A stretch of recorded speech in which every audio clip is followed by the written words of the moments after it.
70-30. Dans quelle catégorie êtes-vous ? Du 6 novembre 2019. La question que peu de monde se pose, quand on a eu des parents défaillants, ou qu'on l'est soi-même. Et compte tenu des exigences de la société et des besoins immenses d'un enfant, on est tous vite défaillants. Avant tout, parce que peu de gens connaissent les études sur le sujet de l'enfance et de l'équilibre psychologique. Et puis, le savoir nous met face à un exercice d'honnêteté vis-à-vis de soi qui peut être insupportable. L'envie de se voir comme quelqu'un de bon, un être exceptionnel, supérieur à tous, ou au pire comme une somptueuse victime, obture les canaux de la pensée profonde et condamne l'examen socratique, le travail de réflexion sur soi, d'introspection.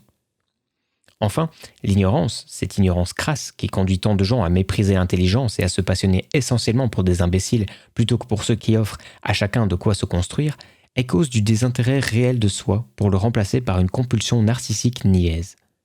Si environ 30% des enfants peuvent devenir à peu près équilibrés, Edgar Morin dirait sont capables de s'humaniser, environ 70% sont détraqués, ce qui laisse un sentiment de malaise quand on regarde autour de soi, et ça explique aussi beaucoup de choses.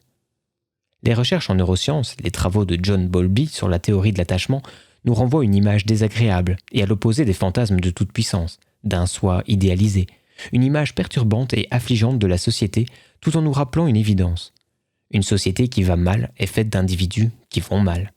Gerald Hüther est un neurobiologiste connu en Allemagne. Il est cité dans Cybernetics et a même une page entière qui lui est consacrée. Cet extrait de son livre « Tous les enfants sont doués » est un parmi d'autres passages troublants. Pour mieux comprendre le contexte de cette citation, lisez donc son livre. Citation. Malgré ses mauvaises conditions de départ, un enfant sur 3 devint un adulte capable et attentionné.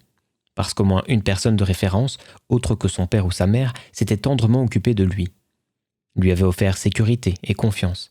Il n'avait plus eu peur de parler de ses soucis et avait trouvé le courage de faire face à ses déceptions. Une tante, un enseignant, un voisin peuvent ainsi, dans le meilleur des cas, pallier la défaillance des parents. Fin de citation.